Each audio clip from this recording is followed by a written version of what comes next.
Ladies and gentlemen, we are witnessing a breaking headline moment in professional sports labor negotiations that could fundamentally alter the landscape of women's basketball in America.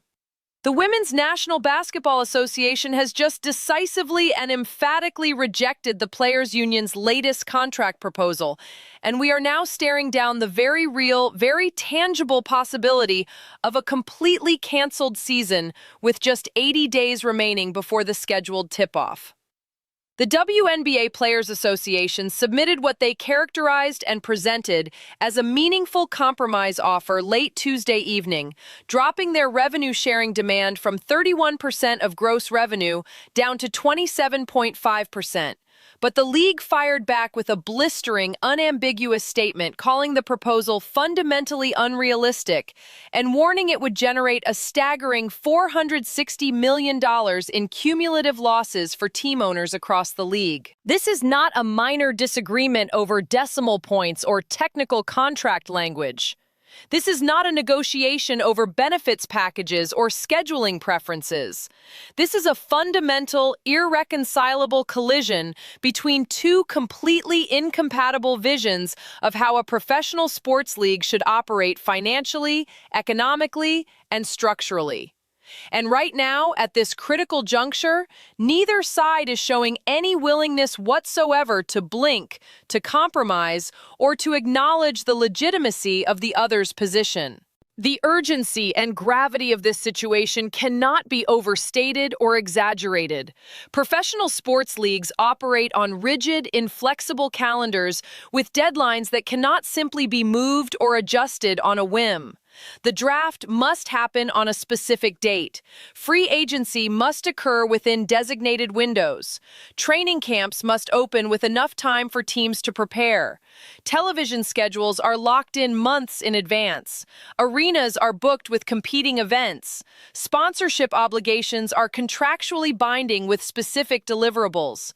Every single day that passes without a collective bargaining agreement in place pushes the league closer and closer to a point of no return where the entire season becomes logistically impossible to execute, where the machinery of professional sports simply cannot be activated in time. And yet here we stand, 16 months deep into negotiations, with the two sides appearing farther apart than ever before on the central existential question that will determine whether the league has a viable future at all. The Players Association made their move late Tuesday evening, a timing choice that itself reveals volumes about the current state of these talks and the strategic calculations being made behind closed doors. When organizations release sensitive information after normal business hours, after the daily news cycle has concluded, after the prime social media engagement windows have closed for the day, they are attempting to manage and control the public relations fallout. They are trying to soften the landing of information they know will be controversial. They are hoping to minimize immediate reaction and criticism.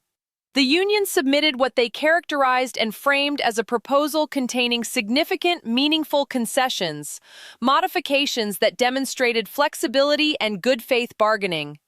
They reduced their gross revenue percentage request from the previous proposal. They offered to phase out housing benefits for maximum salary players on multi-year contracts. They adjusted salary cap figures downward. They presented this package as substantial movement, as genuine compromise, as concrete evidence that they were operating in the spirit of reaching an agreement and getting players back on the court. The WNBA saw it completely differently. Within hours of receiving the proposal, the league released a statement so forceful, so unambiguous, and definitive in its rejection that sources close to the negotiations described it as fiery and uncompromising. The league did not mince words or engage in diplomatic language. They called the proposal unrealistic and financially unsustainable. They quantified exactly what accepting such terms would mean for the business, projecting $460 million in losses across team ownership over the life of the agreement. They emphasized that time is running out rapidly, that operational necessities are piling up, that critical deadlines are approaching. that the league cannot continue to function in a state of permanent negotiation without concrete resolution. This was not a counteroffer with alternative numbers. This was not an invitation to further discussion. This was a rejection, complete, total, and unequivocal. So what exactly are these two sides fighting about with such intensity and conviction? On the surface, it appears to be mathematics, percentages, calculations that could theoretically be split down the middle. The players want 27.5% of gross revenue on average over the life of the agreement, starting at 25% in year one, with a salary cap just under $9.5 million per team. That represents a reduction from their December proposal, which sought 31% of gross revenue with a 28% starting point and a salary cap over $10 million. The players clearly believe they have moved substantially and meaningfully toward the middle ground. They have reduced their percentage demands by several points. They have adjusted the salary cap figures downward. They have offered concessions on housing benefits that would save teams money. From their perspective, from their vantage point, they are negotiating in good faith, making real sacrifices, demonstrating willingness to compromise. But here is where the fundamental, unbridgeable disconnect emerges with perfect clarity. The entire dispute, the entire negotiation, the entire possibility of a canceled season hinges on a single two-word phrase that contains universes of meaning in the world of business, finance, and accounting: gross revenue. The players are demanding and insisting upon a percentage of gross revenue, which by definition means total income before any expenses whatsoever are deducted. Before arena rental costs, before team travel expenses, before coaching staff salaries, before marketing and advertising budgets, before medical costs and insurance premiums, before equipment and uniforms, before taxes and regulatory fees, before debt service on loans, before literally any of the costs associated with operating a professional sports franchise in the modern era. The league has made clear, repeatedly, emphatically, in every communication that this model is financially unsustainable and would drive every team into catastrophic losses. They want the conversation to be about net revenue, the actual profit remaining after legitimate business expenses are properly accounted for. But the union will not budge on this critical point, will not even discuss alternatives, and that single-word difference, gross versus net, is the chasm that may swallow the entire season whole. This labor dispute is not happening in a vacuum, isolated from broader cultural and ideological currents. Public statements from prominent players have revealed a philosophical divide that goes far deeper than contract language or financial modeling. Outspoken voices within the player community, players with significant platforms and influence, have suggested that team owners should simply accept losses as tax write-offs, that profitability is not and should not be the primary purpose of owning a sports franchise, that other business interests and real estate holdings can and should subsidize an unprofitable basketball operation indefinitely. One particularly prominent player explicitly stated in a public forum that owners can write off losses against other income, that the league does not need to be immediately profitable, that the financial concerns being raised by ownership are either deliberately exaggerated or fundamentally irrelevant to the conversation. This perspective reflects a fundamentally different understanding of how businesses operate, why investors commit capital to ventures, and what constitutes a sustainable economic model. The ideological component of this dispute cannot be ignored or dismissed as irrelevant. When players openly express skepticism or outright hostility toward profit-driven business models, when they frame ownership concerns about financial sustainability as bad faith negotiating tactics or deliberate deception, when they suggest that losses are acceptable and should simply be absorbed indefinitely, you have a situation where the two sides are not just disagreeing about numbers on a spreadsheet, but operating from incompatible worldviews about the nature of commerce itself. How do you negotiate a business contract with someone who fundamentally rejects the premise that the business should be profitable or even financially sustainable?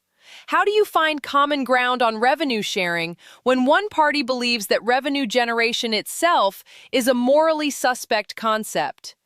How do you bridge a gap when one side views the other's entire economic framework as illegitimate? These are not technical disagreements that can be resolved through incremental adjustments to percentage points or creative accounting solutions.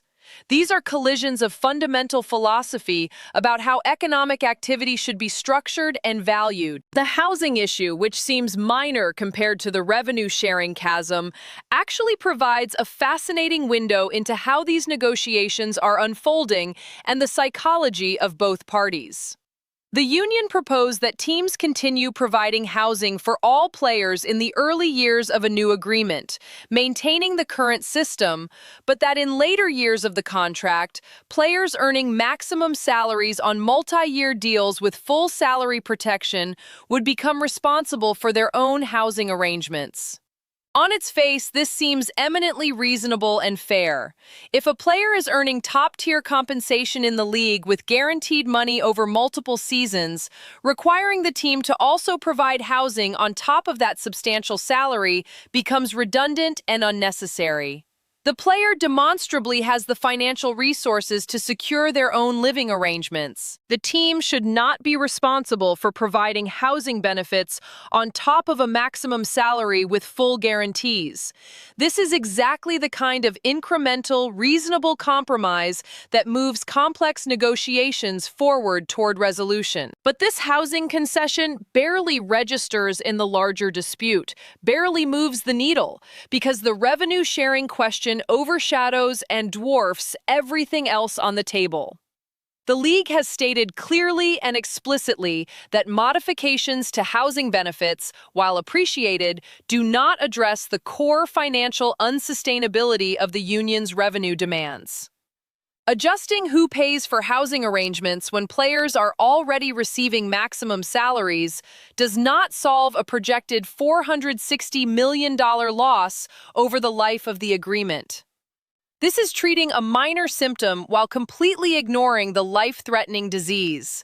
And the league is making abundantly clear that they will not be distracted by minor concessions on secondary issues that leave the fundamental structural problem completely untouched and unresolved. The timeline is becoming increasingly critical with each passing day.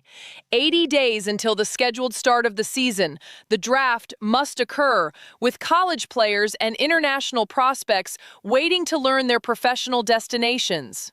Free agency must happen, with players needing to know which teams they will play for. Players need adequate time to relocate across the country, to find housing in new cities, to integrate with new teammates if trades occur during the off-season. Training camps require weeks of structured preparation to get players into game shape. Media days must be scheduled for promotional purposes. Broadcast partners need absolute certainty about scheduling. Sponsors need to activate their partnerships with specific marketing campaigns. Season ticket holders need to know definitively whether they should expect games to attend or refunds to process. The operational machinery of a professional sports league does not turn on and off like a simple light switch. It requires months of coordinated preparation, involving thousands of people across multiple organizations and millions of dollars in advance commitments. And yet the two sides remain completely locked in a stalemate that shows absolutely no signs of breaking or softening.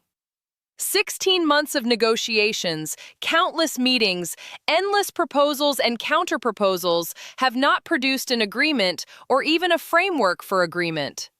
The union's latest proposal, presented and characterized as a significant compromise representing real movement, was rejected within mere hours of submission.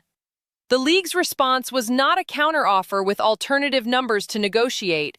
It was not an invitation to further discussion or clarification. It was a public statement explaining in detail why the union's proposal remains fundamentally unacceptable. This is not the rhythm of a negotiation steadily approaching resolution. This is the pattern of entrenched positions hardening further. The question now facing the basketball world is whether either side possesses the leverage or the willingness to force a breakthrough before the deadline passes. The league holds significant structural advantages in this standoff. They control the infrastructure, the valuable broadcast deals, the established relationships with arenas and corporate sponsors. They can, in theory, simply wait out the union, though doing so risks permanent damage to fan engagement, broadcast relationships that took years to build, and sponsor commitments that could evaporate.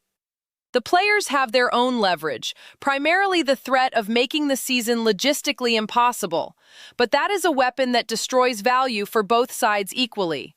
A canceled season means no salaries whatsoever for players, no revenue generation for owners, and potentially catastrophic long-term damage to a league that has been painstakingly building momentum. There is also the increasingly visible specter of division and disagreement within the player ranks themselves.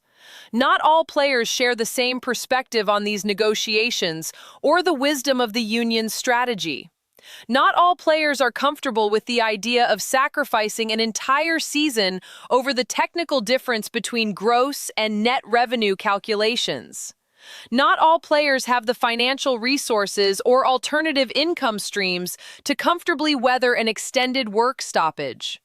Some players have expressed concern, sometimes privately and occasionally publicly, that the union's negotiating position is too aggressive, too inflexible, that the risk of losing a season outweighs the potential gains from holding firm on revenue percentages that may not be economically viable.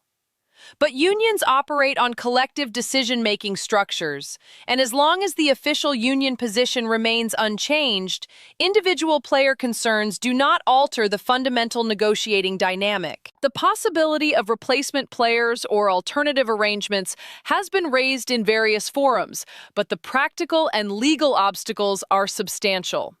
The players are unionized, which means the league cannot simply sign individual players to separate agreements while a collective bargaining dispute is ongoing. Labor law provides significant protections to unions during negotiations. The league cannot unilaterally impose terms without going through proper legal channels. They cannot bypass the union and deal directly with individual players.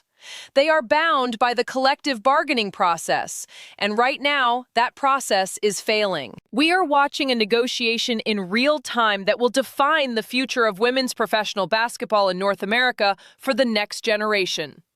If a deal is reached, the league can build on recent momentum and potentially achieve the financial sustainability that has remained elusive. If no deal is reached, the league faces an existential crisis that could set it back years. 80 days remain. The positions are clear. The stakes could not be higher. And right now, there is no indication that either side is prepared to make the fundamental concession that would break this deadlock and save the season.